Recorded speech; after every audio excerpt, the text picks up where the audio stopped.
Bulletin में खुशामदीद। आगाज में आपको बताएं कि पहले पाकिस्तान में इलाज और अस्पतालों पर भरोसा नहीं किया। नवाज शरीफ लंदन गए तो शायद बरतानवी डॉक्टर से भी फर्क नहीं पड़ा, इसीलिए अब अमरीकी डॉक्टर से इलाज करवाना शुरू करवा दिया। जनाब, मियां नवाज शरीफ की मेडिकल रिपोर्ट, ये नवी मेडिकल रिपोर्ट है जो लाहौर हाई कोर्ट में जमा कराई गई है।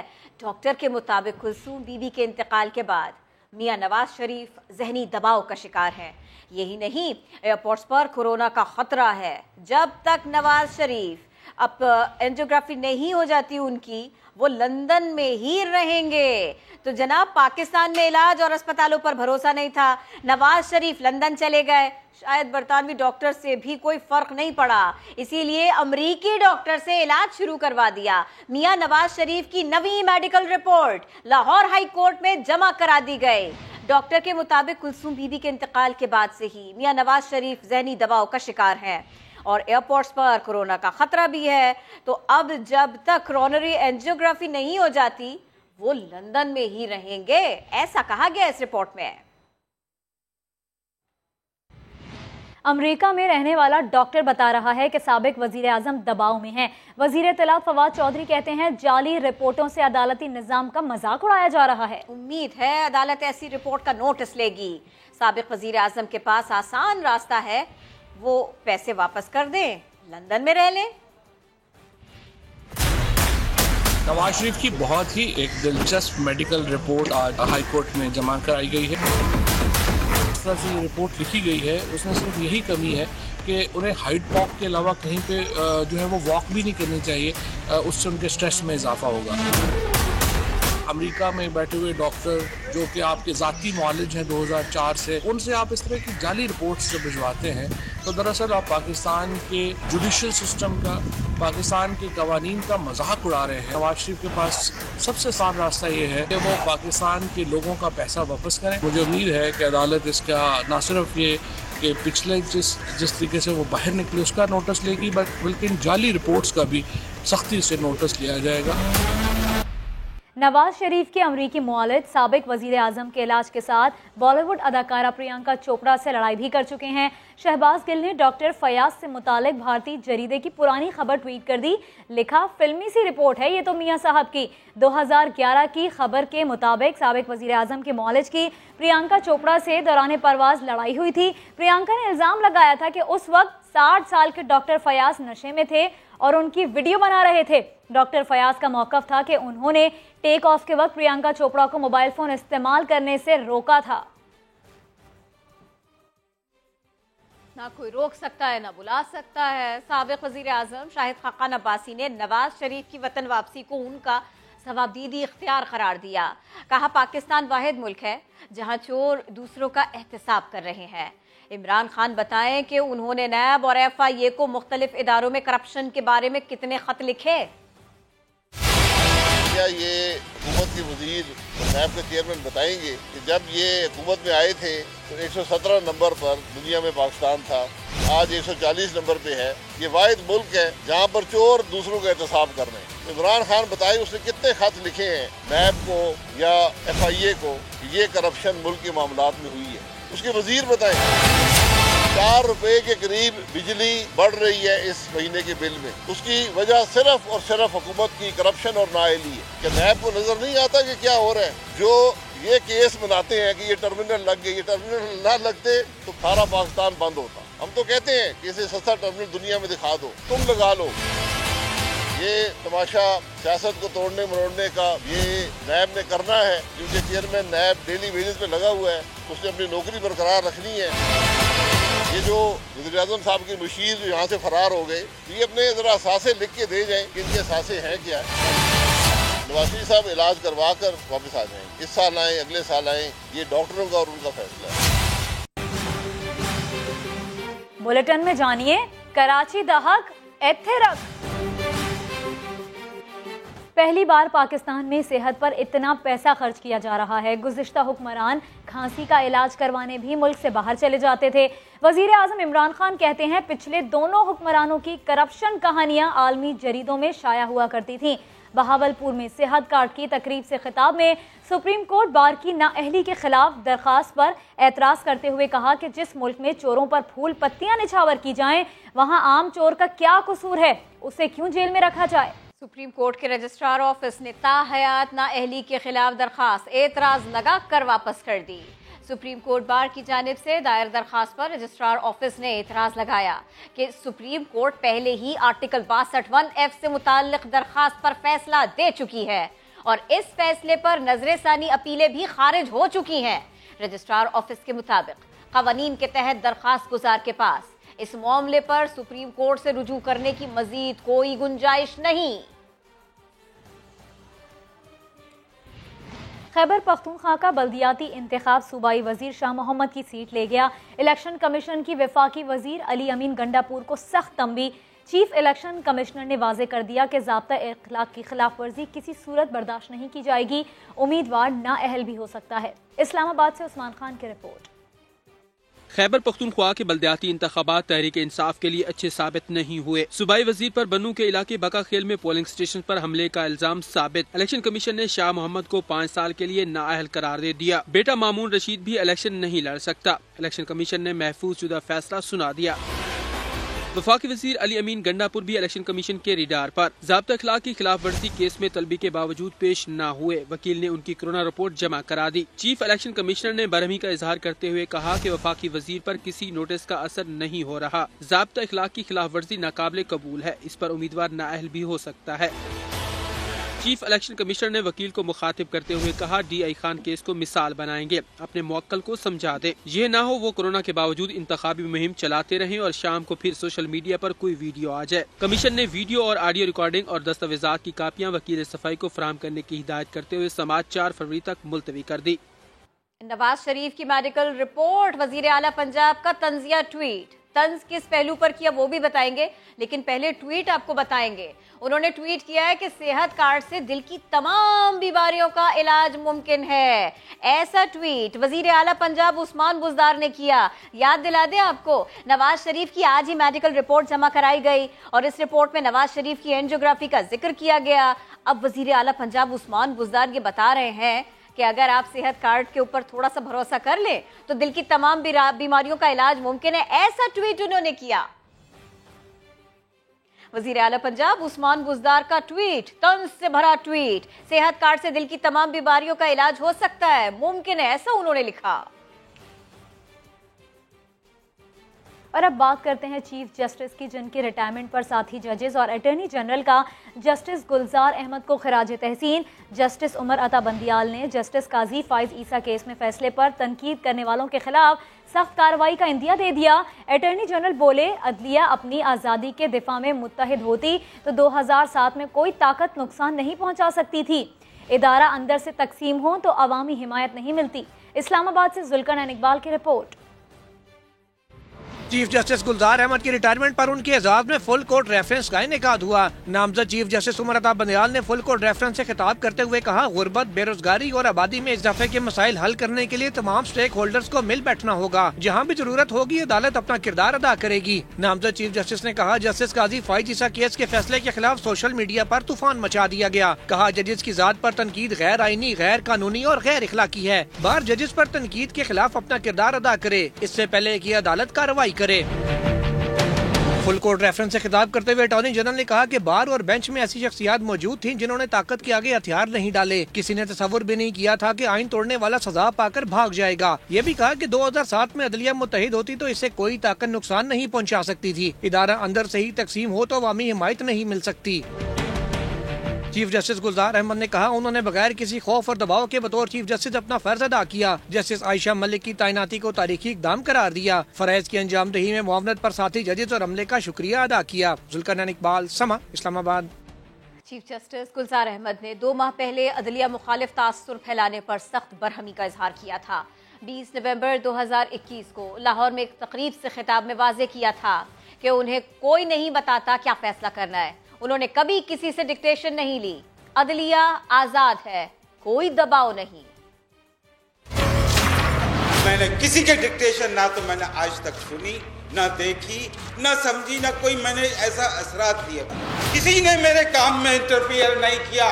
मैंने जो अपने फैसले दिए अपने कॉन्शियस के मुताबिक, अपनी समझ के मुताबिक, आइन को समझ के मुताबिक, कानून को समझ के मुताबिक फैसले दिए हैं। एक जनरल स्टेटमेंट दे के कि अदालत हमारी यहाँ पे आज़ाद नहीं है, ये तासुर देना कि किसी के हम दबाव में काम कर रहे हैं, किसी इदारों के दबाव में काम कर रहे हैं, कम से कम मुझे कोई ऐसी इंसिडेंस का कोई याद नहीं पड़ती। मैंने किसी दबाव का नहीं लिया किसी इदारे का, ना मैंने कभी किसी इदारे की बात सुनी। मेरे को कोई नहीं बताता कि मैं अपना फैसला कैसे लिखूं, मेरे को कोई गाइड नहीं करता कि मैं अपना फैसला कैसे लिखूं। और मैंने कभी ऐसा कोई फैसला नहीं किया अपने सामने जो मुकदमे मेरे सामने आए, जो मैंने किसी के कहने पे की हूँ। ना किसी की जुर्रत हुई मेरे को कुछ कहने की आज तक किसी की हिम्मत नहीं हो हमें रोकने की। हमारी अदालत जो फैसला करना चाहती है फ्री है, हर एक का मुआवजा करती है जिसका मुकदमा सामने आता है। बता दे किसकी डिक्टेशन के ऊपर कौन सा फैसला हुआ आज तक। ऐसा नहीं है, गलतफहमियां पैदा नहीं करें लोगों के अंदर। मैं अपने इदारे के बारे में बात करता हूँ। हाजी अहमद कुर्द साहब, आप अदालतों में आए, देखें क्या हो रहा है, लोगों को गलत बातें नहीं बताएं, इंतशार नहीं फैलाएं, इदारों के ऊपर से भरोसा नहीं उठवाएं लोगों का। ये काम नहीं है। ये मुल्क पाकिस्तान ये हमारे लिए कायम व दायम है और कायम व दायम रहेगा। किसी अनडेमोक्रेटिक सेटअप को हम एक्सेप्ट नहीं करेंगे, छोड़ देंगे। मैं पहले भी छोड़ा। चीफ जस्टिस सुप्रीम कोर्ट का मुद्दत मुलाजमत के आखिरी दिन बड़ा फैसला। सिंध हुकूमत का बल्दियाती इदारे तहलील करने का इख्तियार खत्म कर दिया गया। तमाम बल्दियाती कवानीन को आइन से हम आहंग करने का हुक्म दे दिया। फैसले में कहा गया है कि सूबाई हुकूमत मकामी हुकूमतों के मंसूबों में इजाज़त और मशावरत के बगैर मदाखलत नहीं कर सकती। इस्लामाबाद से जुल्करनैन इकबाल की रिपोर्ट। चीफ जस्टिस गुलजार अहमद ने अपने अदालती कैरियर का आखिरी फैसला सुना दिया। अदालत उस्मा ने सिंध हुकूमत का बल्दियाती इदारे तहलील करने का इख्तियार खत्म कर दिया। मकामी हुकूमतों का इंतजामी अमूर और फंड्स पर हक भी तस्लीम। अदालत ने सूबाई और मकामी हुकूमतों के इख्तियारात में टकराव वाली शिकों में तब्दीली करने का हुक्म दे दिया।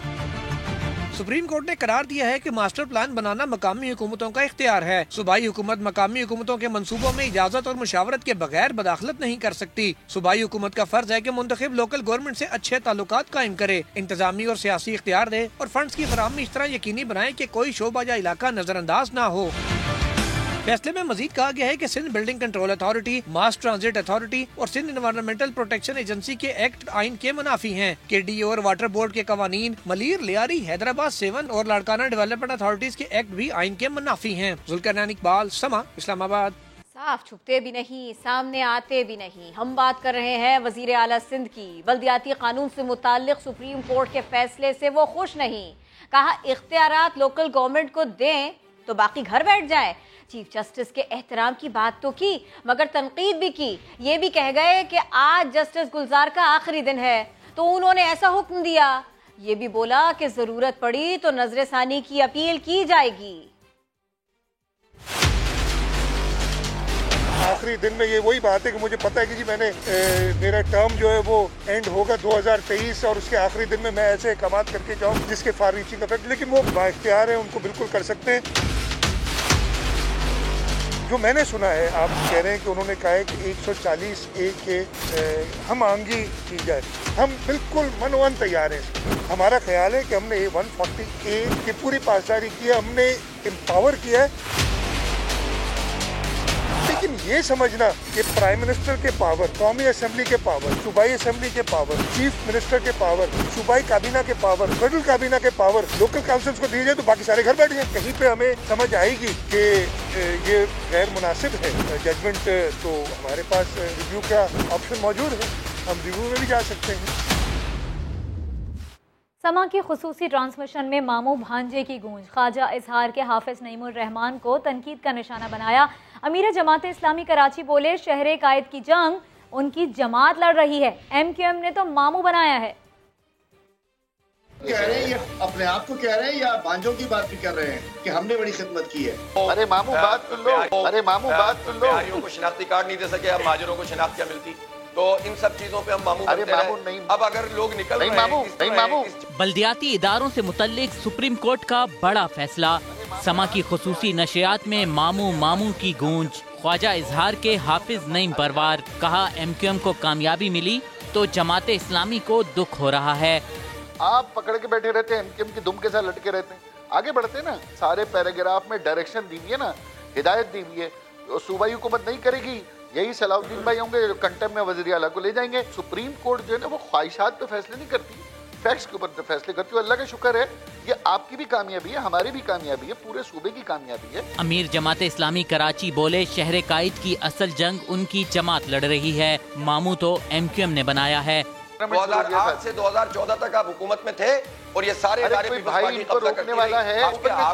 मामू को बाख्तियार होता है भाई, बांजो को चुप रहना चाहिए। मामू मामू नहीं। सियासी रहनुमाओं ने इत्तेफाक किया कि वो अदालती हुक्म पर अमल दरामद कराने के लिए मिलकर काम करेंगे। बहस समेटते हुए आखिर में भी ख्वाजा इजहार हाफिज नईम को चुटकी नोच गए। नहीं भाई सुन लेना, आपके धरने हो गए ना, सुन लेना, लिपट गई ना बारात, लोग अब सुन ले मेरी। धरने चलते रहेंगे, अमल दरामद तो हम ही करवाएंगे। अरे जानू सुन तो लो चंदा। तो किसने रिश्ता बनाया, किसने चूना लगाया, वक्त ये भी सामने ले ही आएगा। सिंध के बल्दियाती कानून से मुताल्लिक सुप्रीम कोर्ट के फैसले पर सरबरा PSP मुस्तफ़ा कमाल का रद्द अमल भी आया।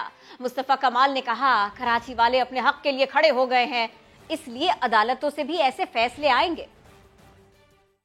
तैयारात और वसाइल जो है वज़ीर आला हाउस से निकलकर ग्रास रूट लेवल पर जाएंगे, वरना पिटीशनें तो कितने सालों से पड़ी रहती थी और रही हैं, उसके फैसले नहीं हुए। क्योंकि कराची के लोग खड़े हो गए हैं, क्योंकि आवाम खड़ी हो गई है, पहली दफ़ा लोग इसके ऊपर वोकल हो गए। तो मैं अब इसी तरह के फैसले आएंगे इंशाअल्लाह ताला। तो मैं लोगों को मुबारकबाद देता हूँ कि उन्होंने वो खड़े हुए हैं तो सारी बातें हुई हैं, लोग निकले हैं तो ये सारी बातें हुई हैं, लोग एहतजाज कर रहे हैं तो सारी बातें हुई हैं। वज़ीर ख़ारजा शाह महमूद कुरैशी ने यूसुफ रज़ा गिलानी को बिकाऊ कह दिया। बोले ये इतने मासूम क्यों थे कि उन्हें स्टेट बैंक तरमीमी बिल पेश किए जाने का रात को पता चला। ये कैसे लीडर ऑफ ऑपोजिशन बन गए, सब जानते हैं। I have already submitted my resignation to my party. Don't want to be the leader of the opposition. ये इतने बेखबर, इतने मासूम क्यों थे? पूरी कौम शशोपंज में है कि माजरा क्या है। सेनेटर दिलावर वो फरमाते हैं, मुझे बुलाकर खुद मौजूद नहीं, दूर दूर तक कायदे हिज़्ब इख्तिलाफ दिखाई नहीं दिए। हाय हाय जी जी, कितने परेशान हो रहे हैं। आंखों में लाओ नहीं यार, देखो आंखों में आंख डाल के बात करते हैं। शुक्रिया करने आए हैं, आंख नहीं मिलाते। जनाब चेयरमैन, अगर मेरे देखने से इनको शर्म आए, मैं पर्दा कर लेता हूँ, मैं पर्दा कर लेता हूँ, मैं पर्दा कर लेता हूँ। मौजूदा लीडर ऑफ द ऑपोजिशन किस तरह सेनेटर मुंतखब हुए, वोटों को खरीद कर, इनके साहबजादे की वीडियो पूरे मीडिया में चलती रही है। अक्सरियत नून की है और ये जनाब कायदे हिज़्ब इख्तिलाफ बन जाते हैं। नून के साथ तब भी हाथ हुआ, नून के साथ जुमे को भी हाथ हुआ और नून के साथ आइंदा भी हाथ होने वाला है। मेरी पेशेंट कोई सुन ले, इन्होंने कहा था मैं लीडर ऑफ द ऑपोजिशन नहीं बनना चाहता, झूठ बोला था। ये रहेंगे, ये इस्तीफा वापस लेंगे, ये इसी कुर्सी को चिपके रहेंगे। ये ड्रामा था, हाथी के दांत दिखाने के और है, चबाने के और है। I am warning you members of the senate, the leader of the opposition is a compromised leader. आपको अपनी सफों में रजा रबानी जैसा मंजा हुआ पार्लियामेंटेरियन दिखाई नहीं देता, आपको अपनी सफों में शेरी रहमान साहिबा दिखाई नहीं दे रही। एक कॉम्प्रोमाइज, एक पिका हुआ leader of the opposition. Please personal non जी, इस तरह एक्सपेंड कर दें जी। शाह महमूद कुरैशी ने गिरी हुई बातें की और पार्लियामेंट की तौहीन की। यूसुफ रजा गिलानी का वजीर खारिजा को जवाब, कहा शाह साहिब को मेरे सेनेटर बनने का गुस्सा आ जा रहा है या फिर वो इस बात पर नाराज है कि पार्टी ने मेरा इस्तीफा कबूल नहीं किया। लीडर ऑफ द ऑपोजिशन किस तरह सेनेटर मुंतखब हुए, वोटों को खरीद कर। I could not expect from the foreign minister of the country to stoop so low at this level. Multan के दो हैवीवेट सेनेट में आमने सामने। शाह महमूद कुरैशी गिलानी पर बरसे तो साबिक वजीर आजम चुप न रहे। कहा वजीर खारजा ने पार्लियामेंट की तौहीन की और गिरी हुई बातें की। उन्होंने जो बात की है वो एक फॉरेन मिनिस्टर के लेवल की कंटेम्प्ट किया पार्लियामेंट का, और सेनेट का, बाकी जो बात होगी on the floor of the house. Yusuf Gilani ने सवाल उठाया कि शाह महमूद कुरैशी को किस बात का गुस्सा है। दावा किया कि वजीर खारजा ने मुल्क का इमेज खराब किया। मुल्क का इमेज खराब किया, सो लो और नो राइम और रीज़न। कोई मतलब है कि उनको गुस्सा मेरे सेनेटर बनने का आ जाए या लीडर ऑफ द अपोजिशन को ये ख्याल होगा शायद पार्टी मेरा एक्सेप्ट कर देगी, वो नहीं किया तो उस पर भी शायद वो नाराज होंगे। शाह साहब के इल्जामात पर यूसुफ रजा गिलानी ने उन्हें दुआ भी दे डाली। मेरी पेशेंट कोई सुन ले, इन्होंने कहा था मैं लीडर ऑफ द अपोजिशन नहीं बनना चाहता, झूठ बोला था, ये रहेंगे, ये इस्तीफा वापस लेंगे। मैं तो दुआ दूंगा अल्लाह ताला उनको सब्र दे। जिसने इस्तीफा देना होता है वो मुंह पर मारता है, इस्तीफा नहीं खेलता। सेनेट में कायदे ऐवान डॉक्टर शहजाद वसीम कहते हैं मरियम नवाज ने कहा था 3 जवान स्पीकर को इस्तीफा देने जा रहे हैं, कहाँ गए वो इस्तीफे? पीपल्स पार्टी ने पीडीएम क्यों छोड़ी? इनका आपस में ही इत्तेहाद नहीं। देखिए सर, ये इस्तीफे की सियासत भी ना अब यहाँ पर दम तोड़ चुकी है। ये इस्तीफा खेलना, जिसने सर इससे पहले भी मरियम नवाज साहबा ने भी कहा था मेरे 3 दलेर जवान इस्तीफा देने जा रहे हैं, वो स्पीकर हाउस में पहुंचे और पता नहीं क्या बना, वो मिट्टी का ढेर हो गए। बात यह है कि जिसने इस्तीफा देना होता है वो इस्तीफा मुंह पे मारता है और घर चला जाता है। इस्तीफा की सियासत नहीं होती। हम नहीं चाहते, हमें एहतराम है लीडर ऑफ अपोजिशन का, हमें बिल्कुल हरगिज मैं उस तरफ मैं नहीं जाना चाहता, उनकी ज़ात के मुतालिक मैं कोई बात नहीं करना चाहता, मगर जो नुकात इन्होंने उठाए हैं मैं उसकी वजाहत करना चाहता हूं। आप खामखा तजर्बाकार आदमी हैं, क्यों स्पिन देते हैं खामखा सिचुएशन को? सामने नविश्ता दीवार है, पाकिस्तान के लोगों को आप इतना बेवकूफ़ समझते हैं, इंटेलिजेंशिया को, साफियों को, पार्लियामेंटेरियंस को, सियासतदानों को। आप क्या समझते हैं कि जो आप राम कहानी सुनाएंगे वो सुन लेंगे? ये डॉट्स कनेक्ट करने से तस्वीर बनती है और वो तस्वीर बड़ी भयानक है जो आपको नजर आ रही है। एलडीए में खुली कचहरी का मौका। इस दौरान पाकिस्तान तहरीक इंसाफ के एमपीए नजीर चौहान के खिलाफ एहतजाज हुआ। मजीद बात होगी। समा bureau chief Lahore Naeem Hanifa में ज्वाइन कर रहे हैं। नईम हनीफ, बताइए ये मामला इतना बिगड़ा क्यों? लोगों को किस बात पे गुस्सा है? जी बिल्कुल, आज एलडीए के वाइस चेयरमैन नईमुल हक की जानिब से खुली कचहरी लगाई गई थी, जिसमें सैकड़ों की तादाद में लोग एहतजाज करते पाए गए और ये एहतजाज हो रहा था पीटीआई के रहनुमा नजीर चौहान के खिलाफ। और इन मुजाहिरीन का ये मौकफ था कि नजीर चौहान ने कई साल कबल उनसे प्लॉट्स के इवज पैसे वसूल कर लिए, मगर उन्हें कब्जा नहीं दिया जा रहा। और ये तकरीबन 1600 के करीब प्लॉट्स हैं जो मुतासरीन जो हैं वो आज खुली कचहरी में एहतजाज कर रहे थे नजीर चौहान के खिलाफ। और उनका कहना था कि उनसे जो है वो जालसाजी की जा रही है, उनके प्लॉट्स पर जो है वो रोड्स बना दी गई है, जबकि उनसे जो पैसे लिए गए थे जिन प्लॉट्स के एवज वो पोजेशन उन्हें नहीं दिया जा रहा। इस वजह से आज ये एहतजाज किया गया और ये एहतजाज जो है आज उनकी कॉल खुली कचहरी में थी, जबकि उनका ये कहना था कि इसके बाद ये एहतजाज पंजाब असेंबली के बाहर किया जाएगा। जी बहुत शुक्रिया नईम, आप हमारे साथ थे, इस बारे में बात कर रहे थे। पाकिस्तान में महंगाई की रफ्तार तरक्की की रफ्तार से डबल 2 साल की बुलंद तरीन सतह पर पहुंच गई। जनवरी में महंगाई की शरह 12.69% की बुलंद तरीन सतह पर पहुंच गई। माली साल के 7 माह में पेट्रोल 35 रुपए, डीजल 30 रुपए और एलपीजी सिलेंडर 644 रुपए महंगा हुआ है। 1 साल में खुराक की कीमतें 12.5% से ज्यादा बढ़ी तो बिजली के टैरिफ में 56% इजाफा हुआ। हमजा शहबाज ने इमरान खान पर एक बार फिर तनकीद कर दी। कहा झूठ एक एक करके बेनकाब हो रहे हैं। मुल्क भर में किसान खाद के लिए और कोरोना मरीज पैनाडोल के लिए रुल रहे हैं, परेशान हो रहे हैं। वज़रा के मुंह से कभी नहीं सुनेंगे कि महंगाई से लोग रो रहे हैं। इमरान नियाजी के झूठ एक एक कर बेनकाब हो रहे हैं। फॉरेन फंडिंग केस 7 साल से इमरान नियाजी स्टे ऑर्डर के पीछे छुपने की नाकाम कोशिश कर रहा था। इलेक्शन कमीशन की स्क्रूटनी कमेटी ने इमरान नियाजी को सर्टिफाइड चोर और डाकू डिक्लेयर कर दिया है। इमरान नियाजी साहब ने झूठ बोलने में और एक माफिया के साथ गठजोड़ कर पाकिस्तानी अवाम की जेबें लूटने में टॉप किया है। सरदार गिलानी साहब एक काबिल एहतराम इंसान है। ये पीपल्स पार्टी जाने और वो जाने, ये पीपल्स पार्टी का मामला है। नैब के हाथों से बड़ी मछलियां फिसलने लगी। 2 हफ्तों के दौरान नैब रावलपिंडी के 12 मुल्जिमान ने रिलीफ से फायदा उठा लिया। पीटीए से अरबों के मुबैना गबन और सरकारी अराजी हथियाने के मुल्जिमान भी बच निकले। किस किस को रिलीफ मिला, जानते हैं सुहेल रशीद की रिपोर्ट में। नैब तरमीमी ऑर्डिनेंस के तहत दायर बरियत की दरखास्तों पर बहस और दलाइल के बाद फैसले आने लगे। 2 हफ्तों के दौरान नैब रावलपिंडी के 12 मुल्जिमान बच निकले। पीटीए के साथ 21 अरब का मुबैना गबन करने वाले टेलीकॉम कंपनी के अफसरान जावेद फिरोज, शाहिद फिरोज बरी तो हयातुल्लाह बंगिश के खिलाफ बैंक करप्शन केस खत्म कर दिया गया।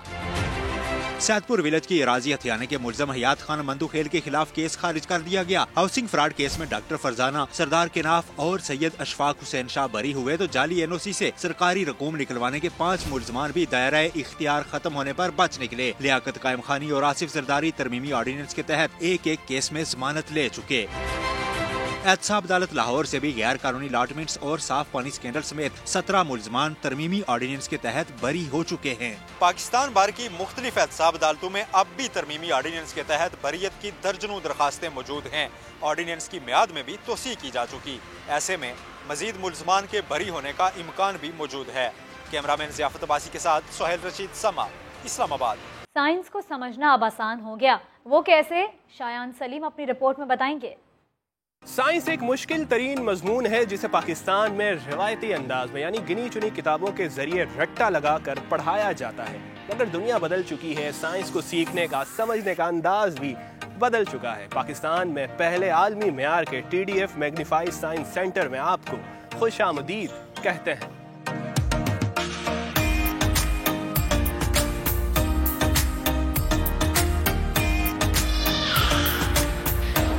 खेल ही खेल में दिलचस्प और हैरत अंगेज तजुर्बात से साइंसी उसूल समझाती इस तजर्बा गाह में मालूमात का खजाना छुपा हुआ है। कराची के रेलवे रोड पर कायम 3 मंजिला मैग्नीफाइड साइंस वर्ल्ड की हर मंजिल पर हर उम्र के तलबा के लिए एक अलग दुनिया आबाद है, जहां मेडिकल साइंस की गुत्थियों को सुलझाने के लिए पूरा माहौल बनाया गया है।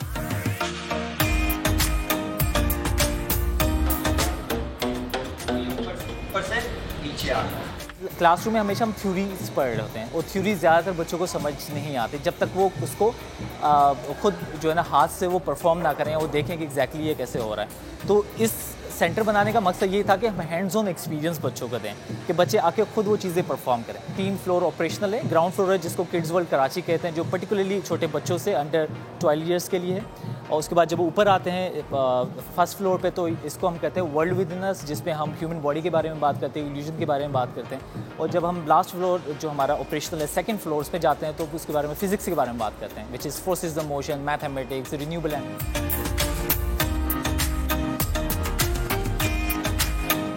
फिजिक्स के उसूल कैसे काम करते हैं, आवाज की ताकत के सूती असरात किस तरह अपना असर दिखाते हैं।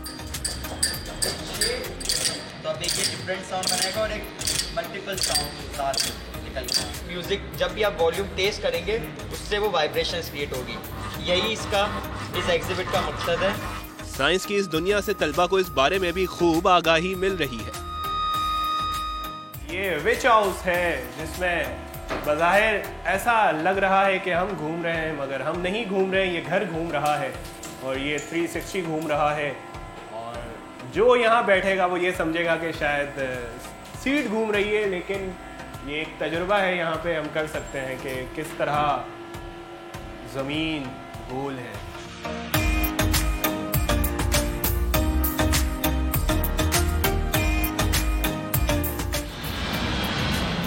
लेज़र टेक्नोलॉजी हो या जियोमेट्री के उसूल और अलजबरा के फार्मूले,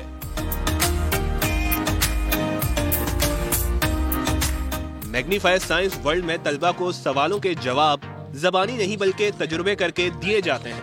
जितना भी मैं उसको जोर से कर रहा हूँ, एक साउंड और एक वाइब्रेशन है। मैंने देखा कि हमारा दिमाग में जो चीज़ें हैं, कौन सी चीज़ सोचने की चीज़ कितनी फ़ीसद है और हम लोग कोई डिसीजन लेते हैं तो वो कितनी फ़ीसद है। उसके बाद मैंने देखा कि हमारे ज़ुबान में कितने चीज़ें जैसे कि नमकीन, खट्टा, कड़वा, वो हम लोग कितने हिस्से में वो टेस्ट कर पाते हैं, हमने वो देखा। खाली एजुकेशन स्कूल में या किताबों से नहीं हो सकती, इस तरह के सेंटर अगर हम बनाएं ना तो इस तरह से हो सकती है और मतलब बहुत हाई लेवल की अवेयरनेस हमें मिल सकती है। साइंस के मॉडल्स बेशुमार रखे गए हैं। जिस जगह हम मौजूद हैं ये एंटी ग्रेविटी रूम है। ग्रेविटी किस तरह काम करती है, मैं आगे जा रहा हूँ और मुश्किल हो रही है आगे जाने में। तो ये ग्रेविटी है जो इस एंटी ग्रेविटी रूम में समझाने की कोशिश की गई है।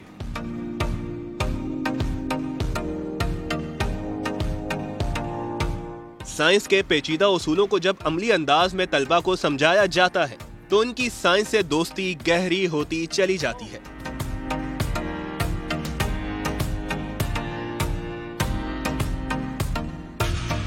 समंदर हमारे पास है, सी व्यू आपने देखा होगा, हॉक्स बे पर आप लोग गए होंगे।